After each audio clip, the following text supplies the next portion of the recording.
jërë ngeen jëf mbokku téléspectateurs yi tey ngeen am gan ci biir émission face à Pape Alé ñu bëri soxla ko parce que jamono yi moo nekk ci liggéey boo xam ne askanu Sénégal dañ ko ci war a ñaanal ndam mooy jàngoro ji nga xam ne moo di coronavirus sonal nañu trop sonal àddina bi yëpp li may faral di wax rek li France attanul Italie attanu ko Espagne attanu ko États-Unis attanu ko Sénégal mënu ko yanu tey ñu dalal tey jii le ministre monsieur Abdoulaye Diouf Sarr mu yor wàllu santé ak action sociale ñu fas yéene nag waxtaan ak moom parce que tiitaange war na dugg jamono yi ci askanu Sénégal monsieur le ministre balaa ngay nuyu su ma la waxee ne l'heure est grave da nga d'accord ak man. Oui danaa d'accord ak yow Pape mais quand même du tere ñu nuyu d'abord les téléspectateurs de Sen TV di leen wax ne donc ñu ngi leen di ñaanal kooru jàmm. Surtout donc di nuyu sénégalaises ak sénégalais yëpp di la nuyu yow di la remercier ci invitation bu am solo bi nga ñu defal c'est vrai que l'heure est grave mais quand l'heure est grave il faut une mobilisation de toutes les forces vives de la nation j'espère que tey suñu waxtaan dana génn loo xam ne dana mën a tax vraiment ñëpp taxaw comme un seul homme pour xeex pour que Covid-19 bi mën a génn Sénégal. Monsieur le ministre moom mi ngi takk masque am man dama respecter distance bi donc moo tax takkuñu suñu masque ñun mais loolu amul ci njëriñ ci am njëriñ moo di foog ñu toog tey monsieur le ministre est-ce que sénégalais yi ñu bëri ñu ne sous-estimé wu leen pandémie bi seen plan d'action ba tax lii ñu am ni tey bett leen. Non au contraire Pape yaakaar naa ne bu ñu ko sous-estimé woon tey dana fekk mu jaxasoo boo xamante ne dana jégg dayu tel ko jël en charge du point de vue de la préparation tel ko jël en charge ci riposte bi ci données yëpp moo tax tey quand même ñu am une bonne maîtrise de la situation c'est vrai que les chiffres boo gisee muy yéeg de manière exponentielle mën na peut-être inquiéter yéegeeguñu pic bi parce que bu ñu yéegewul pic bi ça veut dire que courbe bi mu ngi dans une phase croissante am na foo xam bu fa yeggee rek day nekk lu ñuy wax l'optimum day taxaw door a wàcciwaat donc loolu ñi xamante ne am nañu xam-xam di liggéey ci épidémiologie xam nañ ko donc c'est vrai que li ñu gënal mooy que cas yi ba na yokk mukk mais il est important de savoir que situation bi c'est une situation encore sous contrôle même si effectivement il faut savoir que la gravité en termes de croissance war na mën a tax ñu taxaw ñun ñëpp booloo pour xeex ko la riposte fi mu nekk nii ce n'est plus une riposte simplement médicale mais c'est plus une riposte communautaire askan bi moo war a taxaw ne ñun kat dañuy fexew ba ni ñu dàqe cas importé ba mu gën ñu taxaw cas communautaire bañ a am bu cas communautaire amatul mu des juste lu ñuy wax cas suivi koy suivre moom nekk na sa contrôle bu ko defee effectivement incha allah ñu mën a génn Covid-19 bi du Sénégal. lan moo indi subitement courbe bu croissante boo xam ne xaw ma dama doon dégg ñu ne 287 ñu ne 13 man alhamdulilah ñu ne mu wàcc souvent ba le président sur France 24 posé première question bi loolu lañ ko doon laaj nañ leen def ba Sénégal maîtriser mais subitement on se retrouve ay 87 personnes lan moo indi loolu subit. non gis nga xam nga tout dépend problème échelle la parce que bu fekkente ne donc dañoo jël même échelle yi toute chose étant égale par ailleurs. ñu ramener échelle bu njëkk bi à l'échelle actuelle. lañu sentir que ne dañuy am le même taux de contamination qui tourne autour de 10%. parce que su suñu schéma donc d'intervention dañ ne pour que donc ñu mën a donc tester nit il faut que mu nekk quelqu'un de suspect mooy ku ñëw ci centre de santé yi respecter définition de cas bi boppam mu ngi metti ou bien am mal de gorge ou bien effectivement donc di sëxat bu ko defee ñu ne la définition du cas respecté nañ ko bon nag c'est quelqu'un de suspect kooku la ñu jéem a prélever remonter ko. donc loolu il est important de savoir que au fur et à mesure ñuy dem dañuy élargir le champ de prospection élargir ñi xamante ne dañ leen di tester boo seetloo tey testé nañ plus de 877 cas am na temps yoo xamante ne mën nañu tester 200 am 10. wala ñu tester 200 am 20. donc c'est en fonction de test yi 800 et quelques am 87 c'est tout à fait logique loo gën a élargir le champ d'intervention ngay gën a am effectivement donc des tests cependant il faut que ñu reconnaître que li ñuy woowee le cas communautaire dafa yokk te loolu quand même yaakaar naa ne inquiétude bi foofu la gën a nekk. mais wàllante bi. mooy wàllante bi walla koo xamante ne moom si boppam xamul ku ko wàll. parce que boobu moo gën a jafe ki xamante ne xam nga ne wàll nañ ko moom mu wàll keneen si je prends un exemple le cas de communautaire de Sédhiou moom si boppam xamul ku ko wàll mais moom xam nañ ne wàll na 25 personnes. 25 personnes. mais 25 personnes yu mu wàll fekk na ñu ber leen di leen xool vérifier ba xam ne wàll na leen. mais xamul ku ko wàll. moom si boppam xamul ku ko wàll donc quelque part moom moo gën a critique en termes d'analyse parce que il faut que ñu def benn investigation bu am solo pour jéem a seeti moom ku ko wàll ki ko wàll dañ koy seeti alors que moom ñi mu wàll. xam nañ ne moom moo leen wàll. moo tax à ce niveau-là il faut savoir que la situation c'est vrai que progression bi am na donc solo lool c'est inquiétant boo déggee chiffres yi mais li ñu war a donc taxaw mooy xeex vraiment pour que le cas communautaire génn ni cas importé génn ñu xam ne dara jootul jóge bitim réew ñëw. ñeneen ñi mooy les cas suivis képp koo xamante ne jël nañ la nga positif ñi la mës a jege ñëpp dañ leen di jël test leen. bu ñu leen yóbboo donc au niveau de l'hôtel dañ lay jël test leen donc les cas yi xamante ne dañoo positif lu ñuy gën a yokk rek ñi leen gën a jege ñoom di gën a yokk. par conséquent dañ siy tibb di tester.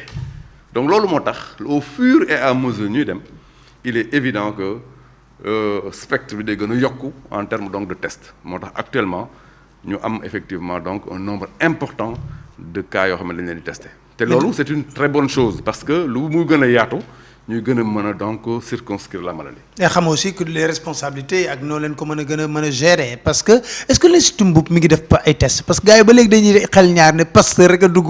non dugal leen Mboup moi généralement débat bu mel noonu c'est vrai di nga ko dégg. absolument mais il est important que ñu xam ne si liggéey bi ñuy def. loolu yu mel noonu war a si xet parce que encore une fois liggéey la boo xamante ne ñëpp si war a jàpp. absolument ñëpp si am place. yaakaar naa ne tey IRESSEF comme IPD mooy Institut Pasteur dañoo war a bokk mbir mi parce que mbir mi du seen mbir ñoom mbiru Sénégal la Sénégal moo leen confier une mission de service public ci cadre riposte ñoom ñëpp ñu war sa jàpp effectivement donc partagé nañ leen effectivement donc mbir yi de telle sorte que donc ñaari structure yëpp ñu ngi def ay tests actuels. lan ngay tontu monsieur le ministre ñuy wax ne on ne donne pas les vrais chiffres par rapport ak maladie bi. non mais ça c'est je crois que li may tontu mooy bañ a tontu parce que. non si nga tontu parce que gars yi ne quelque part y a une politique politiquement correcte. non mënul nekk loolu mënul nekk Pape xam nga en toute chose am na de la spéculation. yooyu bon damay considérer que ne bon écoute c'est de la spéculation am na loo xamante ne souvent ñi dañ koy wax mais ñun on a aucun intérêt pour bañ a jox les chiffres. waaw aujourd'hui est-ce que fi nii comme cas bi mi nga gën a gaw foog nga ne l'État a les moyens. D'abord seen budget est-ce que budget bi mat na.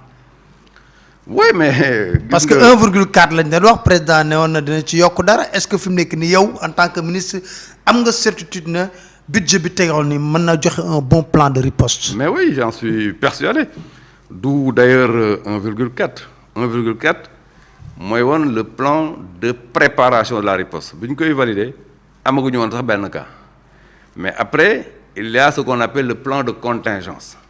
estimé à quelque 64 milliards mais si biir 64 milliards yooyu c'est l'ensemble de la riposte qui est multisectorielle santé mi ngi ci transport mi ngi ci force de défense de sécurité mi ngi ci et cetera.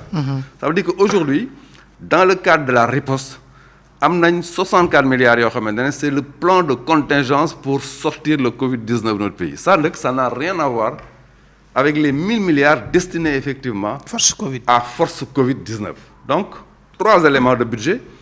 D'abord 1,4 milliard c'était le budget de préparation de la riposte avant même qu'on ait un cas ensuite 64 milliards budget boo xamante ne c'est un budget de contingence pour gérer effectivement la crise qui est multisectorielle et bien sûr un budget de 1000 milliards pour gérer l'ensemble des impacts de la crise du Covid-19. Dépistage ñaata lay jar pour benn malade. Institut Pasteur ñaata leen ko defal forfait la def wala dafa facturé. non mais en réalité on n'est pas dans une logique où nous payons effectivement à l'Institut Pasteur dans une logique commerciale bu ñu fàtte ne Institut Pasteur Sénégal daf ci am wàll. benn structure boo xamante ne ay réew yu bari ñoo ko seex Sénégal daf si am wàll mën naa sax Sénégal mooy yore conseil d'administration bi. tey fi may wax yow nii par rapport au Covid-19 bu amul woon SAMU national day nekk une catastrophe parce que lépp luy malade nekk si au niveau donc des domiciles. ñu war leen jëli pour transférer leen au niveau des hôpitaux mais c'est le SAMU national qui fait ce travail dans l'étendue du territoire loolu amu fi woon dañ ko fi indi. ma jox par exemple peut-être que tey pathologie rénale nekkul à l'ordre du jour les centres de dialyse il y en avait qu'à Dakar et à Saint-Louis mais tey partout dans les capitales au niveau régional boo demee da nga leen fa fekk mën naa jox ay exemples yu bëri tey jëlal sa donc équipe nga dem def une tournée au niveau des hôpitaux de la place di nga sentir que am na une évolution extraordinaire boo am depuis 2012 mais malheureusement il y a souvent ce qu'on appelle l'arbre qui cache la forêt. mën na am benn insatisfaction bu ndaw boo xamante ne un patient mën na ko am au niveau d'une structure jël avec son smartphone benn image au niveau de balancer ko dans les réseaux sociaux mu nekk benn handicap boo xamante ne l'opinion va croire que c'est la catastrophe. En vérité il y a énormément de choses que nous devons faire mais il y a énormément de choses aussi qui a été fait depuis 2012. CMU moom lor na hôpitaux yi dette bi dafa bari. Présentement je considère que tey nekk nañ situation boo xamante ne fay nañ si lu bëree bëri ma expliquer la benn mbir bi ma ñëwee au niveau donc de ce département loolu mooy woon ce que moi j'appelais le cancer du système de santé. Autrement dit bor bu bëri boo xamante ne malheureusement dañ ko ameel les structures notamment les postes de santé les centres de santé les hôpitaux. mais amal que aussi la pharmacie nationale d'approvisionnement de telle sorte que cancer boobu dafa doon handicaper l'offre de services de santé. Heureusement que quand la question a été adressée ñu commencé di éponger tey boo seetloo bu baax au niveau de l'opinion na nga daan dégg temps yooyu gars yi wàcc suuf naan non bor temps yi yaakaar naa ne déggatoo ko trop. moo tax am na effort bu am solo bu ñu si def d'ailleurs l'instruction qui est donnée présentement par le chef de l'État c'est de solder totalement toute la dette CMU y compris effectivement la dette vis-à-vis de la pharmacie nationale d'approvisionnement te ñu ngi si yoon yooyu.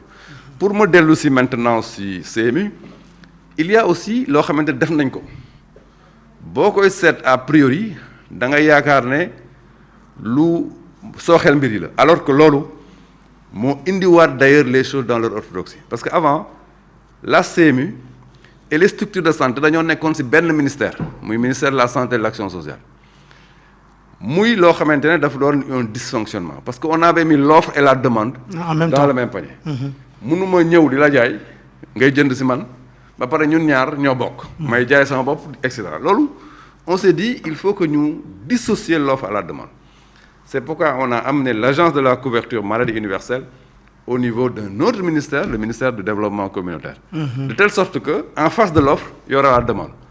Équilibre bobu par donc par un système de redevabilité et de recouvrement dafa am solo parce que man bu ma CMU amalee léegi damay ñëw ne CMU mbir mi nii la. Il faut absolument que le règlement se fait ainsi de suite alors que bu fekkee dafa nekk si sama ministère man. dana xaw a compliqué parce que man maa amel sama bopp. à partir de ce moment la gestion sera extrêmement compliquée moo tax tey. le rééquilibrage pour mettre la CMU dans un autre ministère pour que l'offre soit détachée de la demande est une très bonne chose. alors foofu laay ñëw monsieur le ministre foog ngeen ne comme cas yi ni muy yokkee nii am ngeen capacité pour ci lal. yoo xam ne mën ngeen recevoir maladie. waaw bon de toute façon. ñaata lal la Sénégal au début on avait tablé. sur 500 sur une progression de prise en charge en termes de prévision de la maladie sur 500 lits. Quand on a eu un cas on s'est dit on construit notre stratégie notre plan dans une perspective d'avoir 500 malades ça c'est une prévision boo xam ne defoon nañ ko ba ñu amee benn malade rek. ne dépassé ngeen ko léegi. moo tax maa ngi ñëw. ba ñu amee benn malade ñu ne nañu séntu ne danañ am téeméer. bon nag léegi nañu taxawal suñu mbir pour am téeméer bu ñu demee ba am 100 ñu ne léegi dootul benn te progression bi ñëw nañu fexe construire suñu stratégie ci objectif boo xam ne dañ am téeméer ak juróom-benn fukk fi may wax ak yow nii am nañu téeméer ak fukk ak juróom-ñaar mais semaine bi déjà am na 700 lal yoo xamante ne man danaa ko am ci sama stratégie de flexibilité par exemple au niveau de Dalal Jàmm. tey si ngoon déjà il y a 108 lits yu ma fay installer pour que mu jël les malades qui vont venir après dama wax sama équipe yi travailler toujours dans l'hypothèse pessimiste. bu leen am mbukk di liggéey. te loolu yaakaar naa ne tout cadre qui est doté d'intelligence stratégique bu songee mbir du ko songe ne damay gagner parce que bu boobaa naagu day dugg da nga koy song ne mbir mi dafa metti te bu ma taxawul ñu gagner ma bon da ngay am hypothèse pessimiste ñun hypothèse pessimiste boobu moom la ñu liggéey tous les jours moo tax à chaque fois bu ñu nekkee dans une situation donnée dañu naan situation bii la ñu nekk mais nañu sóoraale ne mën na gën a ñaaw à partir de ce moment ñuy progresser cependant am na fa bu ñu fa tolloo nag au-delà des questions des lits au niveau des hôpitaux il faut que ñu commencer à réfléchir si yeneen stratégie qui n'ont rien à voir avec des stratégies yoo xamante ne c'est des stratégies basées seulement sur des lits d'hôpitaux loolu aussi nous l'intégrons. waaw may fàttali ne suñu gan mooy le ministre Abdoulaye Diouf Sarr ministre de la santé monsieur le ministre lan ngay tontu ñuy wax ne ku ci am cas bu grave boo sàgganul da ngay faatu. non je crois que non il faut pas que ñu waxee noonu épidémie bi ay façon cas yu bëri la y a des cas simples.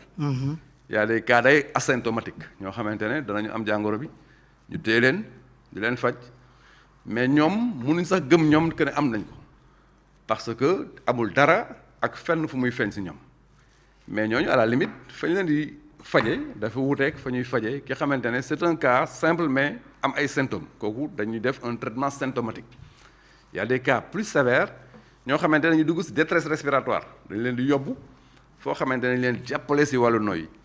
mais non seulement donc am na cas yu mel noonu mais am na cas yoo xamante ne day nécessiter réanimation. ñu yóbbu leen ci ay structures yu am solo wax nañ leen d'ailleurs depuis ce matin que am na ñaari cas yoo xamante ne ñu ngi ci réanimation Fann ak réanimation principale. mais très souvent fu ñuy amee des difficultés mooy des patients yoo xam ne dañu ñëw avec des comorbidités ñëw ànd ak beneen jàngoro boo ñëwee par exemple am une pathologie rénale nekkoon sous dialyse. insuffisance wala nga ñëw am effectivement donc beneen feebaru xol wala leneen ak leneen bu boobaa yooyu yëpp dañ ko siy sóoraale mais li ñu seetlu aussi mooy que ne très souvent patients yi am difficulté mooy patients yi am benn âge bu élevé bi.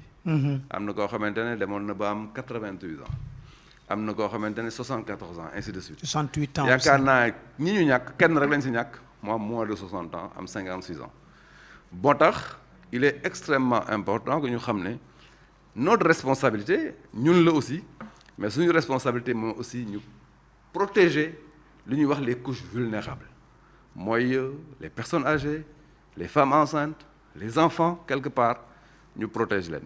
Mais pour revenir à ta préoccupation, actuellement, le Sénégal dispose quand même d'un plateau de réanimation très important pour pouvoir prendre en charge tout ce qui est effectivement. ñaata appareil respirateur ngeen am parce que loolu tamit daf ci am solo. non parce que mooy cas grave yi. non c'est très important dégg naa d'ailleurs ce débat ces derniers temps aujourd'hui en termes de système de réanimation. Équipé de manière vraiment intégrale, le Sénégal a plus de 50 aujourd'hui appareils boo xamante ne mën na jël en charge tout ce qui est réanimation.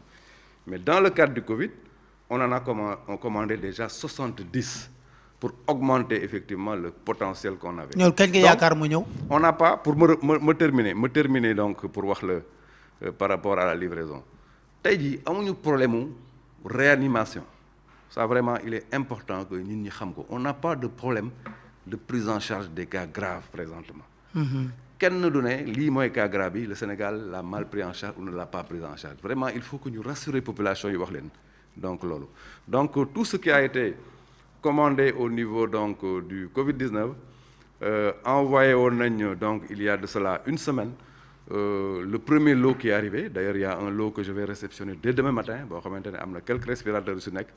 Mais le plus gros lot contenant 50 respirateurs danañ ko recevoir en fin de semaine prochaine normalement. Mais à l'intérieur du pays xam nga foofu hôpitaux yi moom nañu waxante dëgg moom la fa nekk dans un état de dénuement yu doy waar jur na sax coow boo xam ne xam naa doo ko tuddee coow polémique entre professeur Seydi ak ministère def naa doo ci loolu boobu doo ko tuddee coow yow non gis nga Pape il faut pas que ñu jël mbir yi di ko yóbbu fu mu newul professeur Seydi est un élément du ministère de la santé et de l'action sociale il n'y a pas professeur Seydi d'un côté le ministère de l'autre il est un membre éminent de notre dispositif.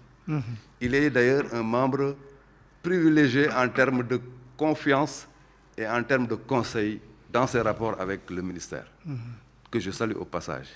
Donc, il ne faut pas que nous nous présenter, vraiment nous nous présenter d'une certaine manière. Moi, beaucoup de au niveau donc, de la presse, j'ai un peu ri sous cap parce que je sais Donc, nous sommes une équipe, le professeur est dans l'équipe, et Inch'Allah, nous allons remporter la guerre contre le Covid-19 en étant ensemble parce qu'on est ensemble. Amin. À l'intérieur du pays, les malades graves, ils sont exposés. Parce que le temps que les gens font parce que d'abord, premier acte, c'est que nous savons que le fièvre dans le day Non, pourquoi day Non, des fois, man koy soxalé duñ ko tek fièvre bobu ni tek ko siburu. Fekk ndekete coronavirus là.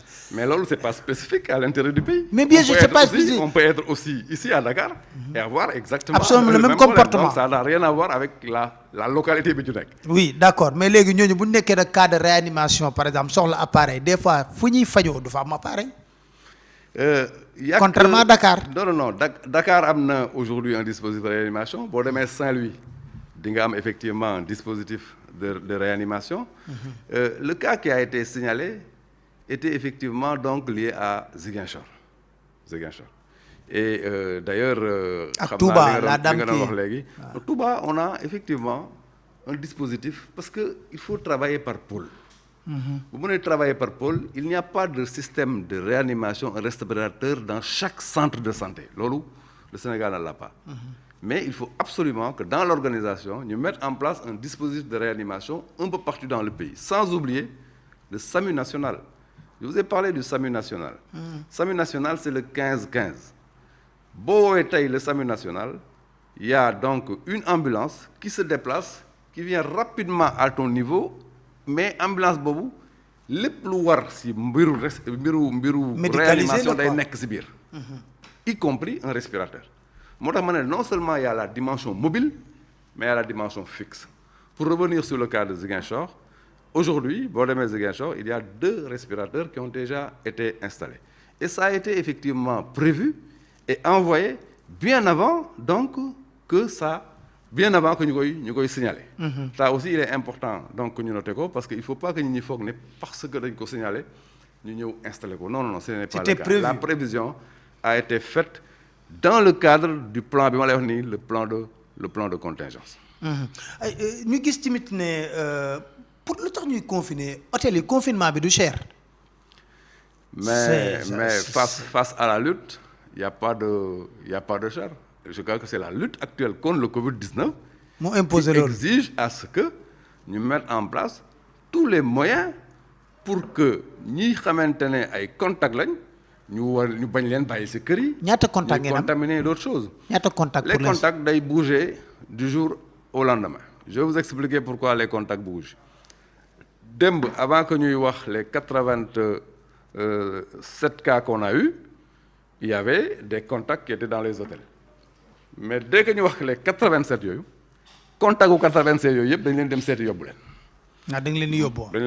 dem aussi ñi fa néwon am ñoo xamné 14 jours jeex donc day évoluer au fur et à mesure. Des fois on peut aller avoir jusqu'à 4000, des fois on peut avoir moins, donc on peut avoir plus. Mais gis nañ benen dimension aussi monsieur le ministre, moy le personnel soignant. Maa ngi ci dégg sax ci Touba Matlaboul Fawzayni ñi ngi wax né fofu amna ñu fa mettre en quarantaine. Médecins, ça devient inquiétant. Non, c'est pas bon. Parce que xam nga ñuy faj bu ñu occupé lal yi nga xam ne ñi ñuy faj loo ci war a lekk c'est compliqué.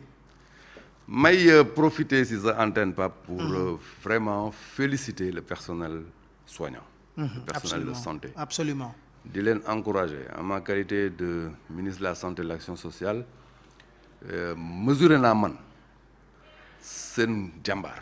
mesurer naa seen degré d'engagement seen professionnalisme xaw ma kan mooy am bon xarma yàlla ou bien doute ci loolu mais du man parce que j'ai vécu effectivement cela donc c'est pourquoi je veux profiter de votre antenne pour di leen féliciter di leen encourager. ñu bokk ci ñun tamit ñu ngi leen di encourager bu baax a baax donc la lutte continue.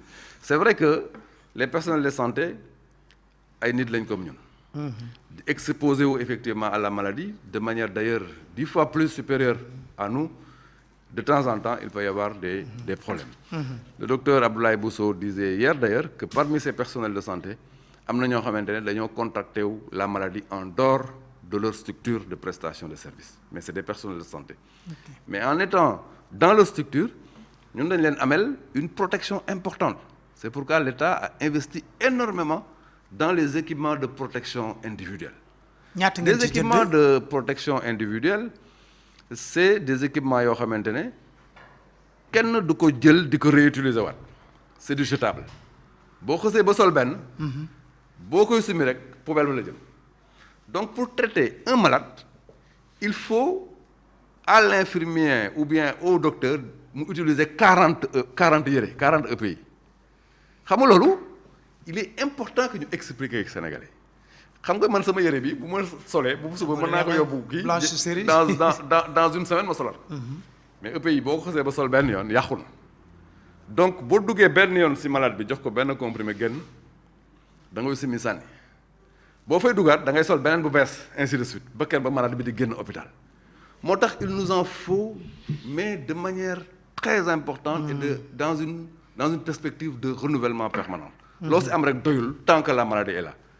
Information boobu il est bon que les Sénégalais xam ko mais le Sénégal a énormément investi en EPI d'ailleurs je viens effectivement tout de suite de recevoir quelques 20 000 EPI yoo xamante ne dañ ko jënd dem jëli woon ko Chine indi ko te dañuy continuer liggéey boobu dans le cadre d'une commission stock parce que y a une commission importante aussi ci dispositif mooy commission bi gérer les stocks chaque jour damay wax ne par rapport à chaque produit fan lañ ci toll pour que donc mu mën a xalaat ëllëg. Alors est-ce que par rapport ak renforcement aussi du personnel soignant pas l'équipe mais personnel soignant bi ñiy faj est-ce que xalaat nga ñu recruter dugalaat ay nit parce que am na ñu ma signalé waa ñi nga xam ne les médecins en spécialisation nee nañ ñoom bëgg nañ bokk ci mbir mi mais dugalul leen ci mbir mi gis nga lettre ouverte boobu ñu adressé bu leen adressé wala. non ça moom je crois que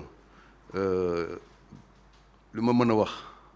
muy leer par rapport à ces médecins en spécialisation ñoo xamante ne dañoo am importance lool ci système bi. Absolument. Très souvent boo demee dans les hôpitaux au niveau des gardes ak yooyu da nga leen di gis mën naa wax ne ñoom bu ñu fi newloon lu bëri dana sooxe système bi dañoo bokk ci mbir mi dans cette lutte là ñëpp ci bokk bu fekkente ne au niveau donc de leur intégration am na peut-être fu mu sooxe woon mais c'est à nous de corriger ça le plus rapidement possible parce que tey on a besoin de tout le monde.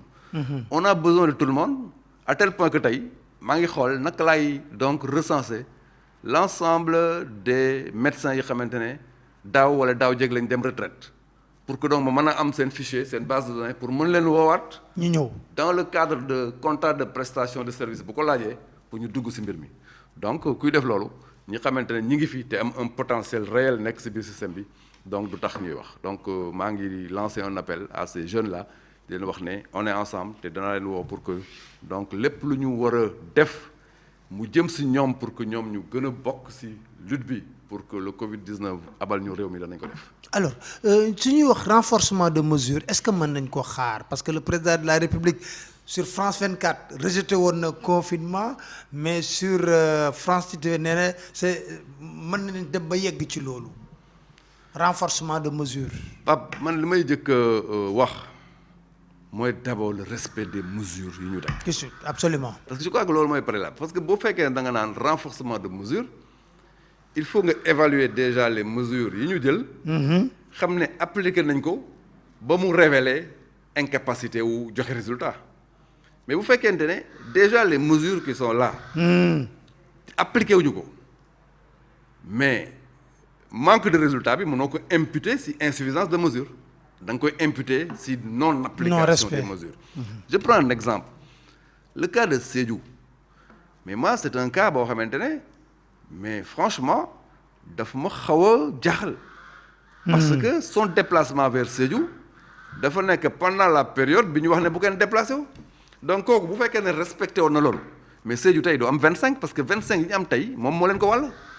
donc exemple yu mel noonu moo tax ñu war a xam ne c'est vrai que da nga war a am responsabilité ci mbir mi nañu appliquer les mesures yi xamante ne wax nañ ko le port de masque systématique mais il faut que ñu def ko non déplacement distanciation sociale bi pour que ñu ñi bañ a daje mais sénégalais yi nañ ko respecté nañu sénégalais yi jàppale pour que mesures yooyu yëpp ñu respecté ko te buñ ko respecté gëm naa ne am nañ l'ensemble des atouts pour donc combattre et sortir le Covid-19 dans notre pays. Alors aujourd'hui en termes de projection yaa ngi may wax sànq na courbe mi ngi ci phase ascendante du ma tiit sax boo waxee loolu ma ne kañ lay stabiliser wu parce que maa ngi dégg docteur Abdoulaye Bousso di wax ne au mois de juin lañ ragal mu mën a stabiliser wu. man mënuma la jox ne la bon au mois de juin mais ce que je peux savoir c'est qu'on n'a pas encore atteint le pic. Il y a plusieurs écoles hein. Le pic mooy ñaata. Il y a plusieurs écoles. Il y a des écoles. Monsieur le ministre yow li ngay wax daf ñuy tiital de. non tiitaluma la damay wax loo xamante ne rek Sénégal yi mën nañ ko dégg parce que réew mu toll ni Sénégal booy wax ak ñoom da nga leen di wax lu leer parce que li nga leen di wax souvent ñoom ñoo la gën a xam. booy wax toujours sóoraale ñett sóoraaleel koo xamante ne moo la gën a xam foofu te mu ngi lay déglu. sóoraaleel koo xamante ne yaa ko gën a xam te waruloo ko réeral li ngay wax. sóoraaleel koo xamante ne yéen a yam xam-xam mu war a nekk sa nawle man ñett yooyu laay sóoraale si sama communication. moo tax aujourd'hui ce qu'il faut savoir mooy que ne c'est une courbe qui est ascendante am na fu mu yeggee day taxaw. stabiliser wu. door a commencé wàcc. fi muy taxawee door a commencé wàcc foofu la ñu woowee le pic bi. quand on a mis 1000 milliards. pour déjà soutenir tout ce qui est impact du Covid. C'est parce que nous savons qu'il faut mettre un matelas de sécurité boo xamante ne dana permettre après peut-être de réajuster énormément de choses et aller dans une nouvelle perspective. Mais je disais tout à l'heure que nous tous, que ce soit le ministre de la Santé qui aujourd'hui est maître d'œuvre de la lutte contre le Covid-19, mais les autres ministres, parce que n'oublions jamais que la lutte contre le Covid-19 dafa nekk lutte boo xamante ne ñëpp ko bokk, c'est multisectoriel, parce que tey qui engageait la dynamique de jeunesse, ministère de la jeunesse là. Qui engageait pour que les transporteurs respectaient les règles pour bañ a indi ay nit, ministère c'est le ministre Oumar Youm. Qui engageait tey le couvre-feu, c'est le ministre Aly Ngouille Ndiaye autres. Donc c'est vrai que la partie la plus visible de l'iceberg de la lutte mooy ministre de la Santé. Mais en réalité, le fond de l'iceberg qu'on ne voit pas, c'est composé de tous les autres ministres. Ah, très bien. Alors, j'aimerais bien que délivrer un message fort hein, à l'endroit des Sénégalais parce que l'heure est grave. Je reviens, comme dit le président de la République, un message fort que jàkkaarloo ko gars yi wax leen ne vraiment ñu mobiliser wu pour lutter contre Covid-19. Mon message dafa nekk vraiment un message très très simple. L'heure est grave. bu kenn caaxaane situation bi fi mu toll tey képp ku respecté wul li ñu teg ne lii mooy tax ñu gañ a xeex bi mën nga considérer boo duggee sa néeg nga ne trahir nga sam réew c'est extrêmement important boo duggee sa néeg ba toog yow rek tu te regardes dans une glace te defuloo li xamante ne moom la ñu bëgg pour ñëpp def ko pour que ñu gañe mën nga ne man mi trahir naa sama réew ñi xamante ne aussi dañuy bàyyi seen dëkk jël oto ñu ne bu kenn déplacé wu ñuy dem si yeneen dëkk.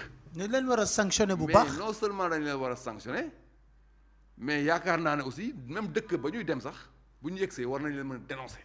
loolu dafa am solo parce que mbir day toll foo xamante ne communauté bi mooy jël en charge yenn questions yi parce que l'État ne peut pas être dans tous les coins et dans tous les recoins donc maa ngi wax ne l'heure est grave.